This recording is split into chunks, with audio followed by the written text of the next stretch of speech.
U srcu Balkana, okružena članicama NATO alijanse i opterećena istorijskim nasljeđem, Srbija sprovodi tihu, ali radikalnu transformaciju. Bez bučnih geopolitika, ali sa jasnim ciljem, zemlja gradi model odbrane koji neodoljivo posjeća na bliskoistočnog tigra. Srbija postaje mali Izrael u Europi. Kao što je Tel Aviv decenijama unazad okružen neprijateljski nastrojenim okruženjem morao da razvije sopstvenu vojnu industriju, doktrinu preživljavanja i tehnološku samodovoljnost, tako i Beograd danas primjenjuje identičnu matricu. U svetu koji klizi ka novom hladnom ratu i u kojem se lanci snabdevanja ruše preko noći, Srbija je shvatila najvažniju lekciju modernog ratovanja. Tuđe oružje je garancija samo dok ne zatreba, a sopstvena pamet i fabrika su jedina valuta koja štiti suverenitet. Ova transformacija nije bazirana samo na kupovini gotovih sistema, već na dubokoj industrijskoj simbiozi, od uvoza i prilagođavanja izraelske vojne tehnologije, preko modernizacije domaće artiljerije i bespilotnih letjelica, pa sve do stvaranja ekosistema u kojem vojska, inženjeri i država dišu kao jedno. Srbija redefiniše svoju ulogu na kontinentu. To više nije samo zemlja sa tradicijom proizvodnje naoružanja, to je država koja usvaja izraelski model totalne odbrambene otpornosti. Zato na zapadu sa razlogom postavljaju pitanje da li ova mudra državna politika koja kupuje bezbednost ili opasna igra na tankoj žici koja u svakom trenutku može da se prekine. I tu dolazimo do ključne stvari. U trenutku kada su odnosi Izraela sa pojedinim evropskim državama ozbiljno zategnuti zbog rata na Bliskom istoku i sve glasnijih pritisaka javnosti, zvanični Beograd se izdvojio kao jedan od najvažnijih i najpouzdanijih partnera Izraela na evropskom tlu, kako to navodi Jerusalim Post. Prema dostupnim informacijama, ta veza se na sjajan način ubrzala već u prvim danima nakon 7. oktobra 2023. godine, kada su izraelski zvaničnici hitno kontaktirali srpske kolege sa jednostavnim, ali gorućim zahtevom. Bila im je potrebna municija. Reakcija srpske strane bila je munjevita. Kako prenose mediji, izvozno odobrenje izdato je za samo 4 dana, nakon čega su prve pošiljke krenule put izraelske vazduhoplovne baze Nevatim kod Berševe. Sa rasplamsavanjem sukoba i početkom kopnene operacije u Gazi, isporuke nisu stale, već su se višestruko uvećale. Prema podacima do kojih su došli istraživački mediji, do sredine 2024. godine izvoz srpske municije u Izrael dostigao je vrednost od 16,3 miliona evra, što je ogroman skok u odnosu na skromnih 540.000 evra iz 2023. godine. To je tek bio početak. U narednim godinama, prema pisanju nemačkog dnevnika Berliner Zeitunga, taj trend je poprimio neverovatne razmere, pa je tokom 2025. godine vrednost izvoza skočila za čak 140% i dostigla 114 miliona evra uz zabeleženih 38 teretnih letova koji su prevozili vojni materijal prema Izraelu. I baš tu nastaje problem, jer ova saradnja izaziva oštre podjele na međunarodnoj sceni. Specijalna izvestiteljka Ujedinjenih nacija za palestinske teritorije, Francesca Albanese, tokom svoje posjete Beogradu u martu otvoreno je kritikovala srpske vlasti, navodeći u svom obraćanju da bez srama sarađuju sa Izraelom i stavljaju mu na raspolaganje vojnu opremu. Sa druge strane, zvanični stav Srpskog ministarstva spoljnih poslova bio je da se radi o neodmerenoj i aktivističkoj izjavi, naglašavajući da Srbija vodi potpuno suverenu spoljnu politiku. Slične scene izneo je i Isak Aziel, inače predsjednik radnog odbora Saveza jevrejske opština Srbije, koji je za Tanjug naglasio da su odnosi podignuti na viši nivo i da je predsjednik Srbije Aleksandar Vučić pokazao koliko razumevanje za sve što se događa ima. Posjećanja radi, izraelski premijer Benjamin Netanjahu nedavno je javno zahvalio predsjedniku Vučiću na, kako je naveo, nepokolebljivoj podršci i rečju i delom, nazavši ga istinskim prijateljem. Dragi gledalci, ova saradnja odavno nije samo stvar prodaje municije. Slušajte ovo. Tokom 2025. godine sklopljen je mega ugovor vredan 1,6 milijardi dolara sa izraelskim odbrambenom kompanijom Elbit Systems, o čemu je pisao i ugledni Reuters. Ovaj 5-godišnji sporazum predviđa stratešku simbiozu između Elbita i državne kompanije Jugoimport SDPR, uključujući zajedničku proizvodnju izviđačkih i borbenih dronova na teritoriji Srbije, razvoj lutajućeg streljiva, preciznih artiljerijskih raketa dugog dometa, kao i savremene infrastrukture za elektronsko ratovanje.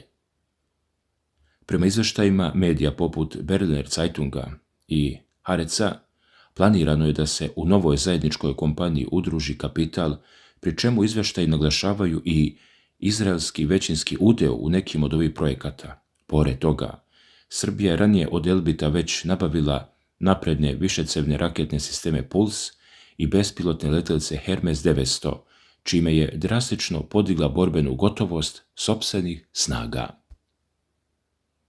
Zato je važno razumjeti sljedeće.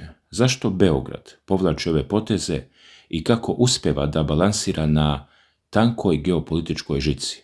Istorijski gledano, Srbija se oslanjala na Rusiju kao tradicionalnog dobavljača oružja, dok je u novije vrijeme Kina postala ključni partner u oblasti, kao što znamo, PVO i dronova.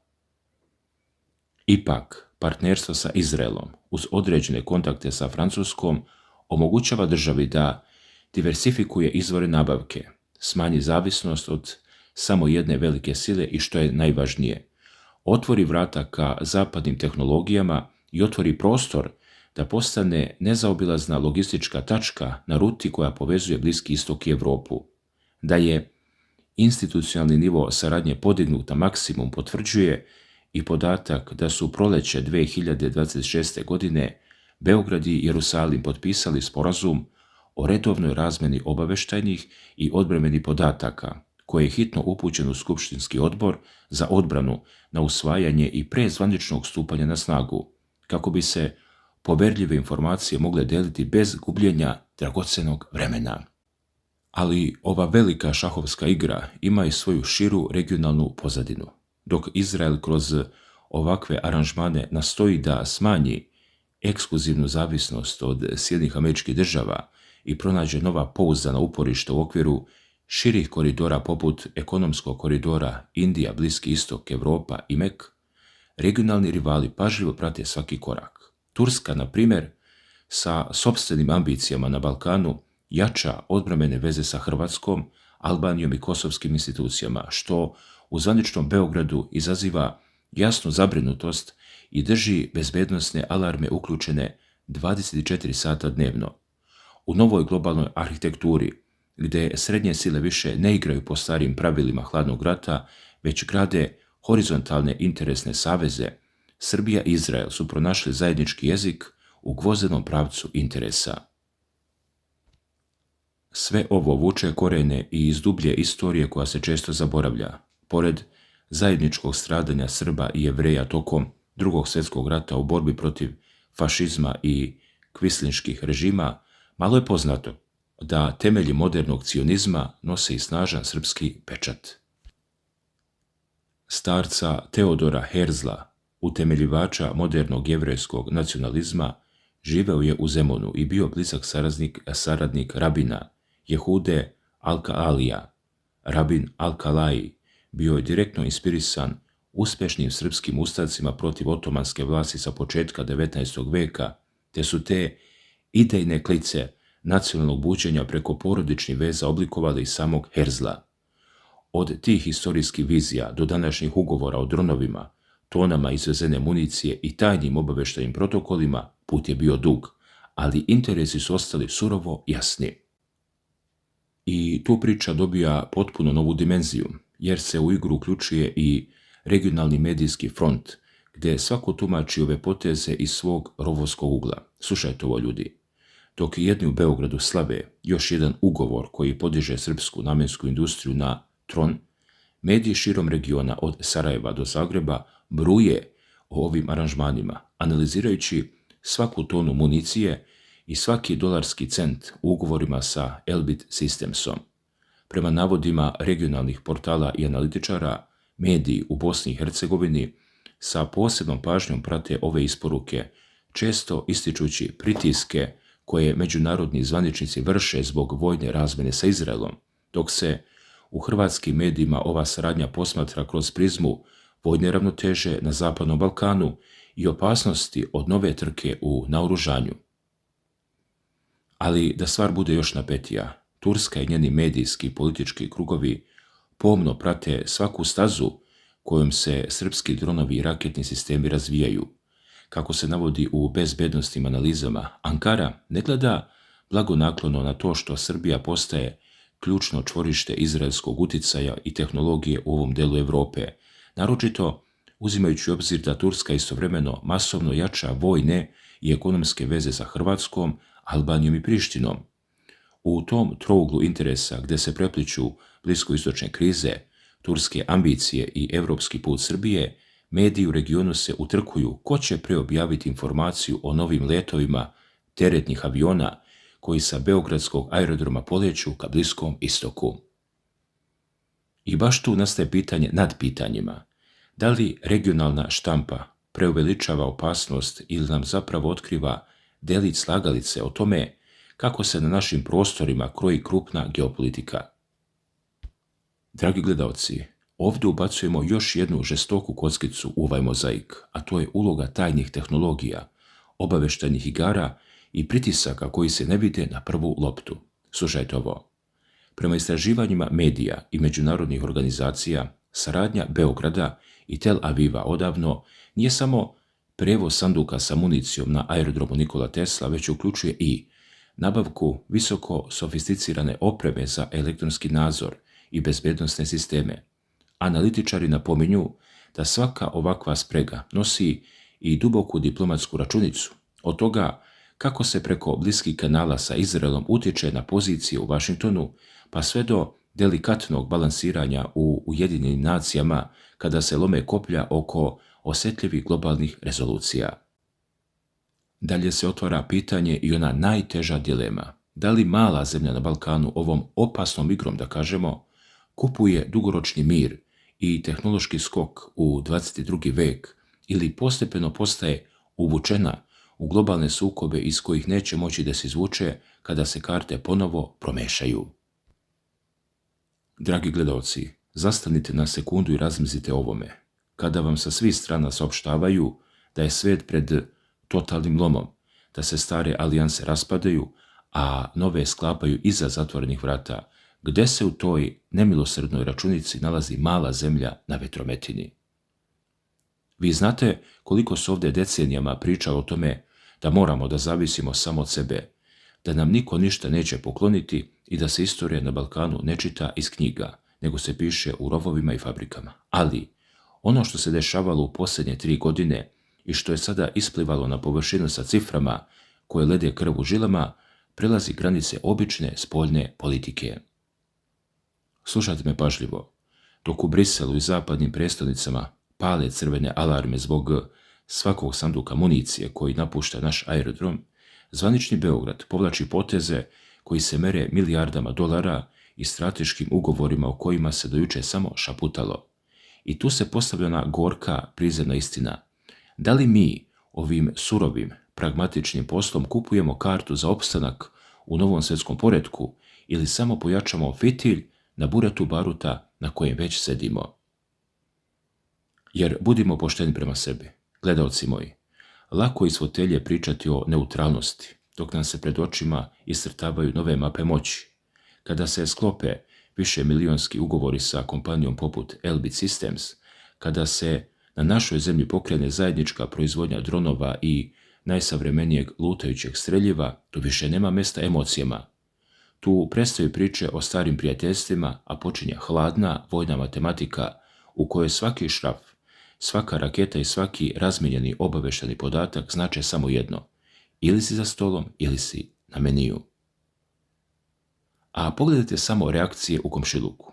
U Zagrebu i Sarajevu se otvoreno sabiraju tonovi i milioni, dok se u turskim bezbednosnim krugovima sa zebnjom prati kako Srbija postaje glavna logistička tačka na ruti koja spaja Bliski istok i Evropu.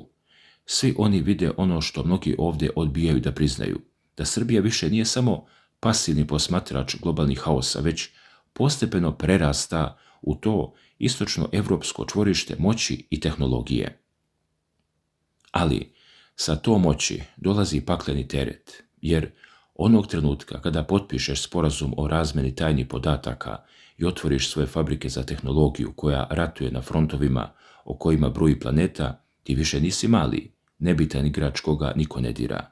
Ti postaješ meta, postaješ deo tuđih igara, tuđih koridora i tuđih ratova. Zato moramo da se zapitamo sasvim otvoreno i bez ulepšavanja. Da li je cena ove tehnološke nadogradnje i ovog opasnog trgovačkog savezništva previsoka za naš narod? Da li nam ovi dronovi i ovi milioni garantuju mir ili nas samo dublje uvlače u vir iz kojeg nema povratka kada velike sile ponovo odluče da promešaju karte? Razmislite o svemu ovome dobro. I na samom kraju, kada ogolimo sve te ugovore, milione i vojne tajne, dolazimo do onog pitanja koje vam verovatno svima drži pažnju. Da li se ovdje pred našim očima sklapa pravi vojni pakt Srbije i Izraela, uperen direktno protiv osovine koju na Balkanu grade Turska, Hrvatska i Albanija? Slušajte, zvanična diplomatija vam to nikada neće reći tim rečima. Državni vrhovi će uvijek mahati papirima o ekonomskoj saradnji, obostranom interesu i čistom biznisu, jer u modernoj geopolitici rijetko ko voli otvoreno da crta crvene linije. Ali ako pogledate mapu, ako saberete sve te poteze, isporuke municije, zajedničku proizvodnju dronova i razmenu poverljivih obavještajnih podataka, slika postaje itekako jasna. Sa jedne strane imate čvrsto povezivanje Beograda i Jerusalima, koji dele zajedničku potrebu za novim, pouzdanim saveznicima u svetu koji se raspada. Sa druge strane gledate kako Ankara ambiciozno širi svoj uticaj preko svojih tradicionalnih partnera u regionu, zbijajući redove od Zagreba preko Prištine do Tirane. Kada se te dve sile i ti interesi sudaraju na istom, malom i rovitom tlu Balkana, to više nije obična trgovina oružjem, to je ozbiljno crtanje novih sfera uticaja. Zato vas pitam za kraj ove naše velike priče, da li ovo samo goli poslovni interes dve države koje gledaju kako da prežive ili se na našem pragu zaista formira novi vojni blok koji će definisati pravila igre za decenije pred nama? Razmislite dobro o ovome. Napišite mi u komentarima šta vi vidite iza zatvorenih vrata diplomatskih kabineta i vidimo se uskoro sa novim analizama. Čuvajte se!